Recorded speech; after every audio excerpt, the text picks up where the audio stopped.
नमस्कार। हमारी पीढ़ी जो है इसने एक ऐसा समय देखा है जो बहुत ही अनोखा है। छोटे से तेल की मिट्टी के तेल की जलने वाली डिबरी, लालटेन, लैंप, पेट्रोमैक्स से एक यात्रा होते हुए बल्ब, ट्यूबलाइट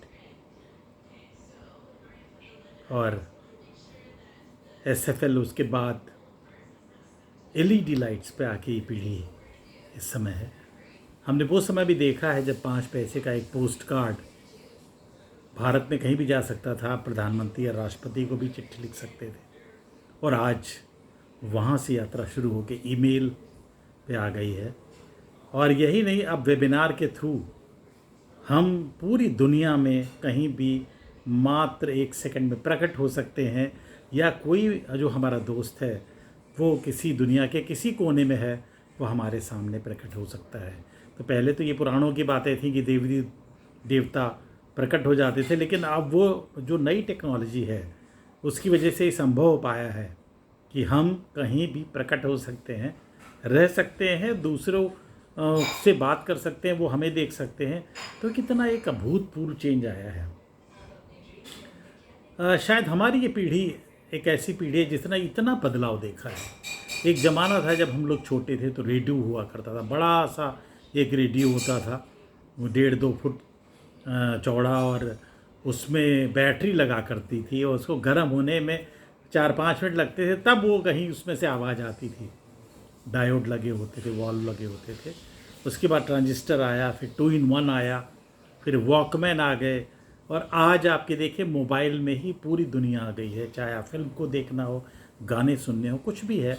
कभी हमने सोचा नहीं था कि एक ऐसा समय होगा। मुझे याद है, मैं जब अमेरिका में रहता था और वापस आया जब भारत, तो मैंने अपने दोस्तों से बताया कि एटीएम के बारे में, कि रात में पैसे की ज़रूरत हुई तो हम लोगों ने पैसे निकाल लिए रात में जाके। तो लोगों को बड़ा अचंभव हुआ कि रात में कौन सा बैंक अमेरिका में खुला रहता है। तो उन्होंने पूछा कि भाई रात में कैसे आप पैसे निकाल रहे हैं, कोई वहाँ बैठा था बैंक में खोले हुए? हमने कहा नहीं। तो बोले कोई हिसाब किताब, आखिर कैश देने वाला कोई तो होगा। तो हमने कहा मशीन सारा करती है। तो लोगों को लगता था कि शायद हम उनको बेवकूफ़ बना रहे हैं, उनको विश्वास नहीं होता। लेकिन आप देखिए एटीएम एक जो है वो आपके सामने है, वो चीज़ जो आज साधारण से साधारण आदमी भी इस्तेमाल करता है। तो आप देखिए कि कैसे टेक्नोलॉजी में चेंज आया। आज हम कहीं सेकंड्स में पैसा भेज सकते हैं, किसी से बात कर सकते हैं, कहीं लेक्चर दे सकते हैं। तो इस दौर में और पुराने दौर में बहुत चीज़ें ऐसी हैं जो आज समय के साथ साथ गायब हो रही हैं। मैं जैसे आपसे कहना चाहूँगा, छोटी छोटी चीज़ें, आपको याद होगा घर में एक सिलबट्टा हुआ करता था, और अब तो हम ग्राइंडर, मिक्सर और फूड प्रोसेसर से काम चलाते हैं। लेकिन अभी कई घरों में आपको सिलबट्टा या सिलवट मिल जाएगी। और उसकी महत्ता ये है कि जब शादी होके बहू घर आती थी तो उस पे उसको कुछ ना कुछ पीसने के लिए दिया जाता था, और ये एक बहुत इम्पॉर्टेंट सेरेमनी होती थी, और लोकगीत हैं इस पे। तो सिलबट्टा है, जैसे सूप है हमारा, और इस तरह से मटके, बहुत सारी ऐसी चीज़ें हैं। परात हुआ करती थी। तो हमने सोचा कि इस तमाम चीज़ें जो आज नई पीढ़ी नहीं जानती है, क्यों ना हम एक ऐसा चैनल बनाएं जहां हम भारत की उस महान सांस्कृतिक विरासत और हमारे घरों में होने वाली छोटी छोटी चीज़ें, महत्वपूर्ण घटनाएं, महत्वपूर्ण ट्रेडिशंस, जो त्यौहार होते थे, और से लेके हम जहाँ जिस देश में जाएं वहाँ की जानकारी आप तक लाएं। तो मैं और मेरे एक दोस्त हैं, युवा साथी हैं मेरे, पंकज प्रसून, और बहुत अच्छे वो एक व्यंग्यकार हैं, बहुत अच्छे एक व्यंग्य के कवि हैं, और साथ ही साथ वो केंद्रीय औषधि अनुसंधान संस्थान यानी सेंट्रल ड्रग रिसर्च इंस्टीट्यूट में तकनीकी अधिकारी भी हैं। और मैं भी, जैसे आप शायद जानते हो, कि मैं 34 साल central drug research institute Lucknow में एक वैज्ञानिक के पद पे रहा। दवाओं पे शोध करना ये मेरा काम था।